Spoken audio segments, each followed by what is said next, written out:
Ето е колата, купил съм я преди малко повече от 9 години от Auto Bavaria, беше от първи собственик, втора ръка, Premium Selection, от BMW ми я дадоха с 2 години гаранция. Колата е карана от жена ми, основно 70-80% единствено в София. Държи се в гараж, пак да кажа. Каквото е имало по нея, всичко безупречно е сменено. Годишен пробег малко плюс-минус 10 000 км. Когато я купихме беше на 58 000 км. Сега колата е на 150 000 км. Сега ще ви я покажа. В общи линии, мисля, че който я вземе, ще я вземе и ще я кара и ще се радва. Няма грам ръжда по нея. Просто е кукличка, наистина. Сега ще я запаля.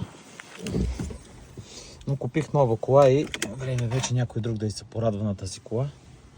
Тук е с бутонче. Така. Да видим километраж. 100. Вижда ли се? Надявам се да се вижда. 150 443 км. Сега ще я отворя отпред. Който иска може да дойде, да я гледа, да покара. Няма никакъв проблем. Аз не съм търговец на коли. Колата е, както казвам, за лично ползване. Двигател не съм бил, защото не съм търговец на коли. Но да, който иска да заповяда. Колата може да се гледа всеки ден. Само да ми се обадите, да се синхронизираме. Благодаря ви.